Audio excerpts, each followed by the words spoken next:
briefly cover the theory, and after that we will go to practical examples, because that is the title of the course that said that we will more report practical examples. So Android is comprehensive open source platform. When we said that, we mean that it is not just operating system. It is platform which is filled with different application for different purposes, and we get that as one when we install the Android. That is open source platform. Also, it is based of Linux kernel, and some of the parts of Android must have been recreated from the start, because we needed it to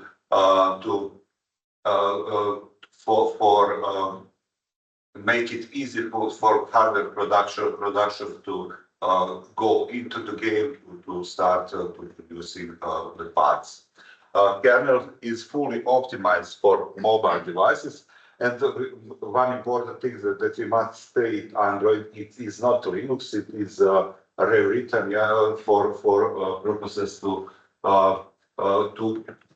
stay open source and to put ability to hardware producers to have some closed source parts also in it.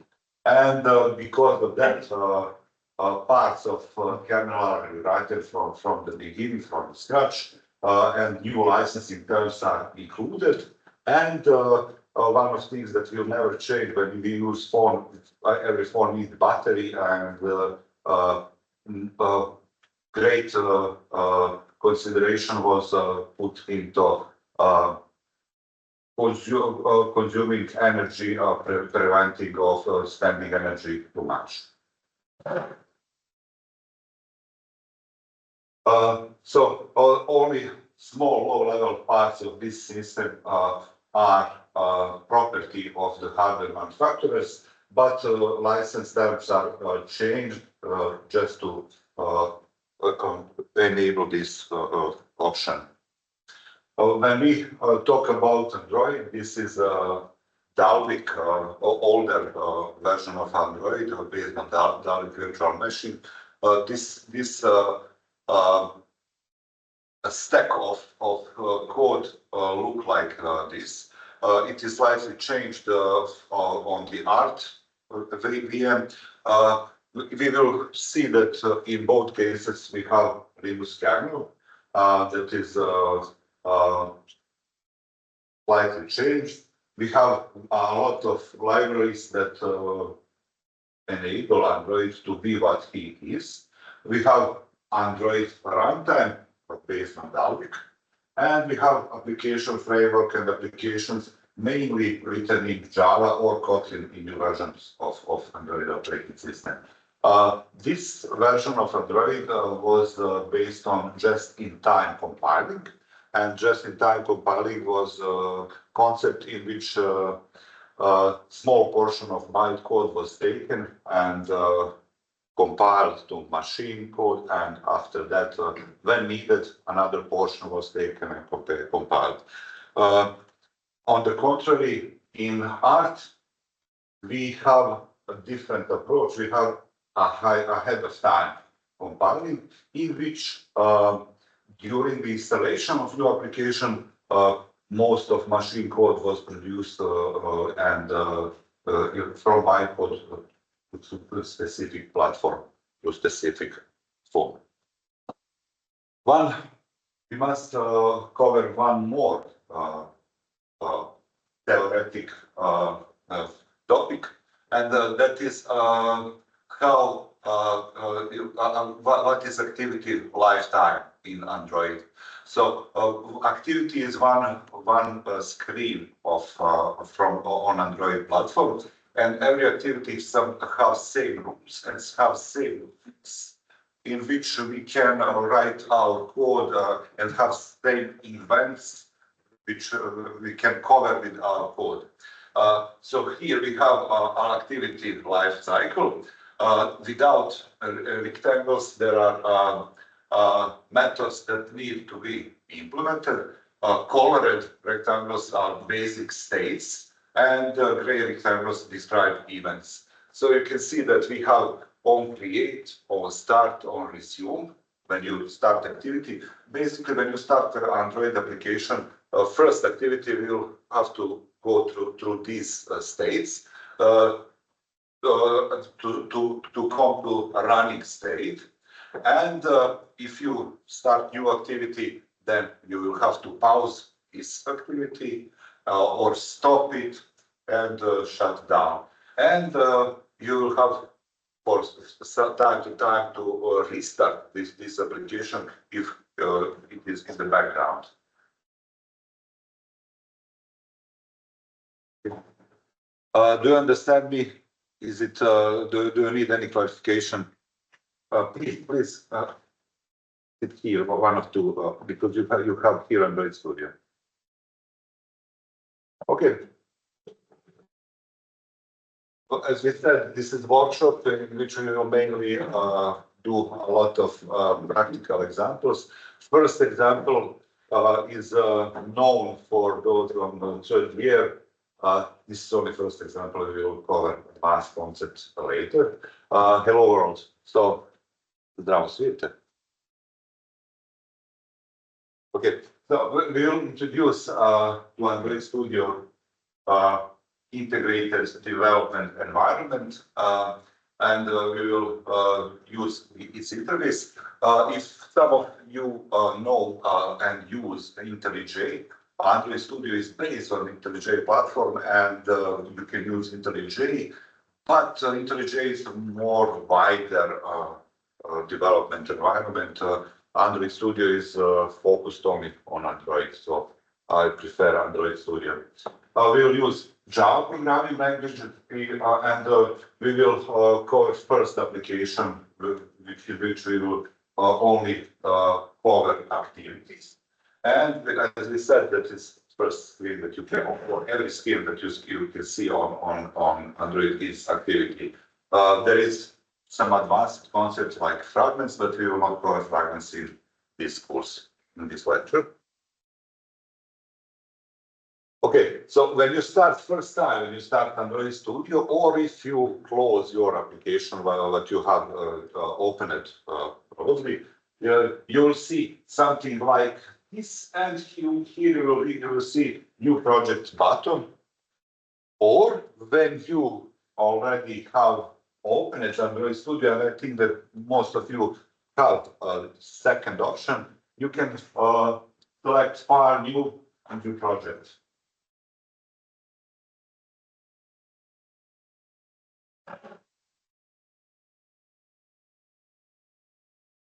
Okay. Anybody needs help? Okay. So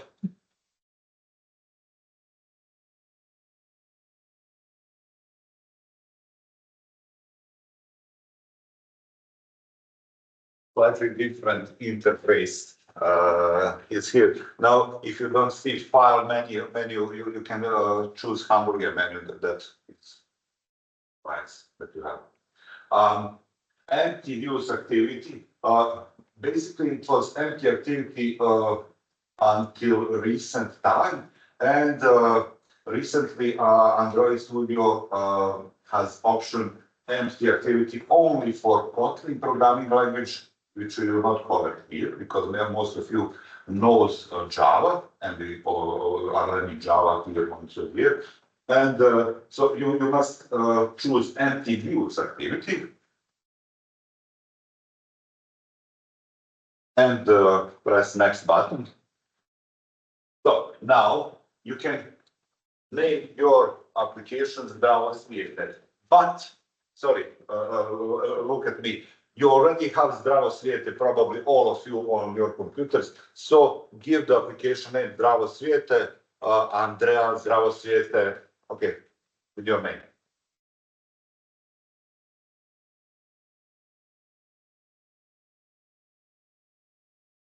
Package name should be a reversed address, web address. So ba.sh edu.blc.zdravosvijete. So our domain, but reversed. But it will work with any package name that you give. You must choose Java programming language and select this GUI build Gradle, because it is what I choose to make this presentation. So you will see basically the same what I show on the screen, on the slide. Okay, are everybody finished here with this?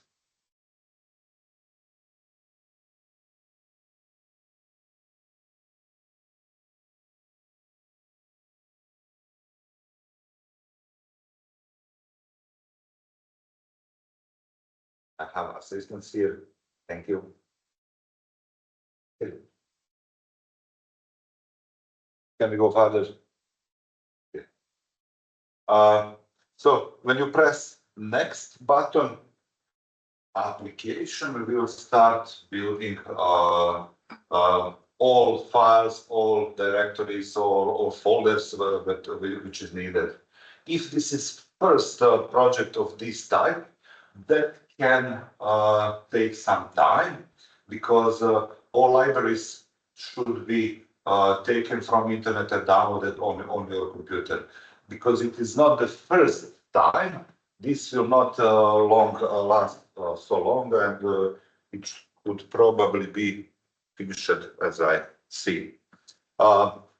This part was done by me and Professor Nikola yesterday, because we figured out that if we let you to have complete experience and to download, when you all in this room start download simultaneously, you will have slow respond, and you have to wait. So that is what you already have all libraries placed out on your machines. So now we will introduce ourselves with the first layer of directory structure and files that are needed for our application to work. And you can see we have, if you open this directory structure by these arrows, you will find Java, PLC, edu, zdravosvijete, main activity somewhere, main activity.java, or main activity only if you don't see, but it is in Java subdirectory. Anybody needs help? Just say.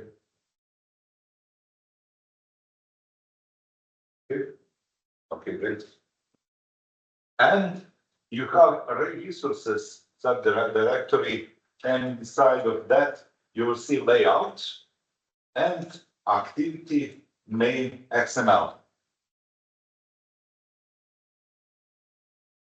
Basically, those two files are already opened here.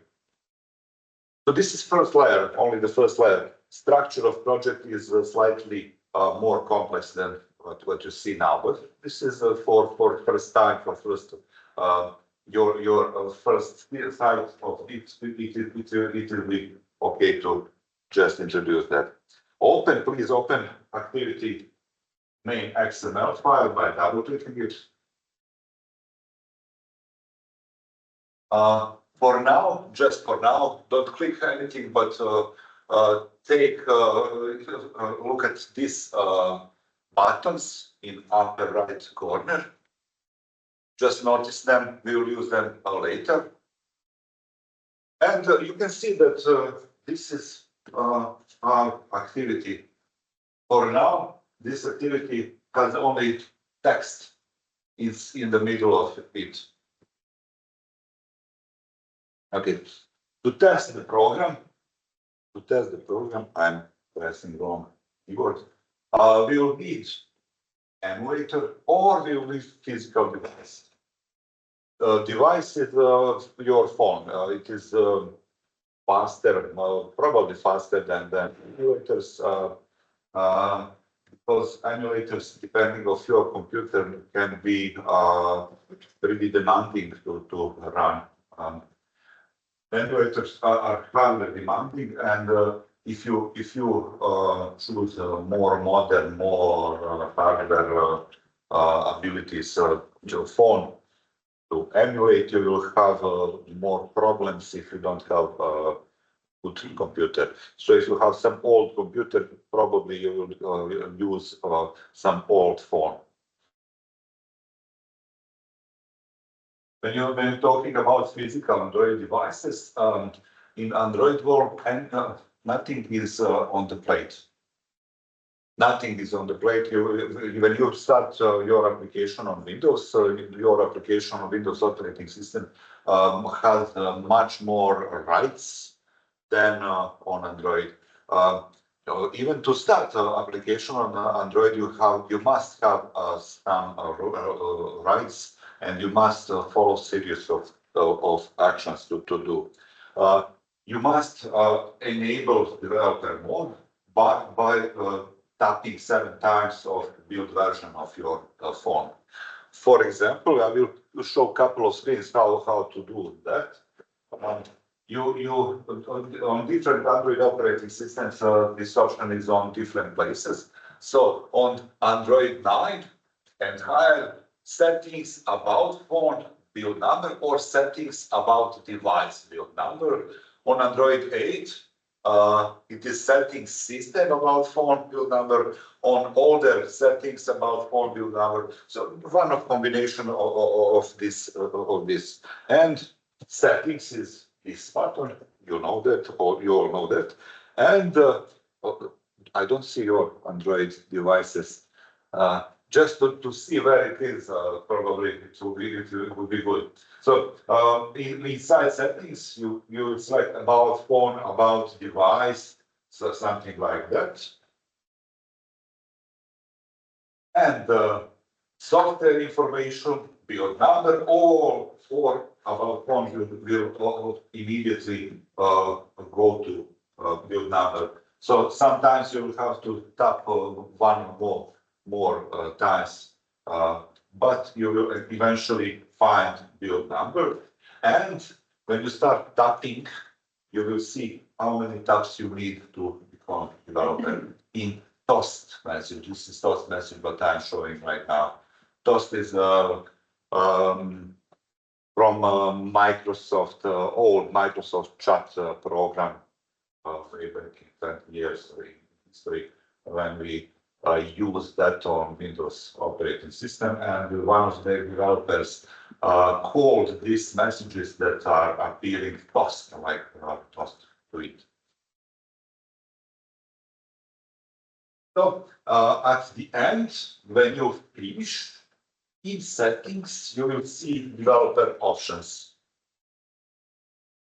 When you go back to settings, you must see developer options if you finished your task.